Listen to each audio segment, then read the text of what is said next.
চলো কার্তিক পুজোর ব্লগটা তোমাদের সাথে শেয়ার করা যাক। তোমাদেরকে তো দুদিন আগে আমি দেখিয়েছিলাম, মানে কার্তিক পুজোর আগের দিন দেখিয়েছিলাম ভিডিও করে যে আমার বাড়িতে কার্তিক পড়েছে। আর কারা ফেলেছে জানো? আমার বাপের বাড়ির দিক থেকে, মানে আমার কাকিরা, ভাইয়ের বউ সবাই মিলে এই কীর্তি ঘটিয়েছে।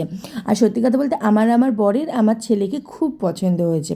আমার কাকিরা আগের বছরই ফেলবে ভেবেছিল, কিন্তু আমি কাশ্মীর চলে গেছিলাম বলে ওরা ফেলতে পারিনি। তো আমি ভেবেছিলাম একটা বছর যখন কেটে গেছে বিয়ের, আর কেউ কার্তিক দেবে না, কিন্তু ভুল ভেবেছিলাম।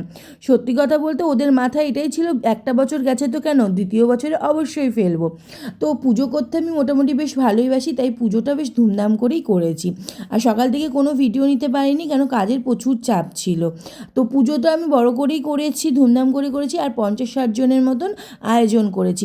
খাবারে ছিল পোলাও, আলুর দম, পনির আর মিষ্টি আর চাটনি। পুরো ভিডিওগুলো কিছুই নেওয়া হয়নি, কারণ আমি পুরো, বুঝতেই পারছো, সবটা পুরো একা করা। আর হ্যাঁ, আমার কাকিরা ভীষণ হেল্প করেছে।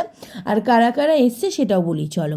আমার শ্বশুরবাড়ির দিক থেকে সবাই এসছে, আমার বাপের বাড়ির দিক থেকে সবাই এসছে।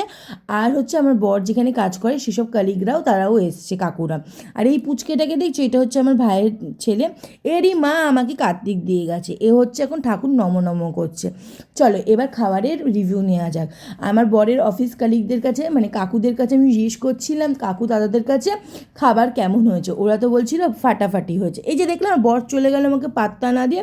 আমার বর ভীষণ কাজে ব্যস্ত ছিল, কারণ ওর পুরোটা খাওয়ার দিকে দায়িত্বটা ছিল, আর আমি পুজোর দিকে ছিলাম। আর খাবারে চলো রাত্রি 2টোর সময় আমি আমার বর খেতে বসেছি পোলাও আর আলুর দম। সবাই চলে যাওয়ার পর গুছিয়ে তারপর রাত্রিবেলা খেয়েছি। চলো টাটা, বাই বাই।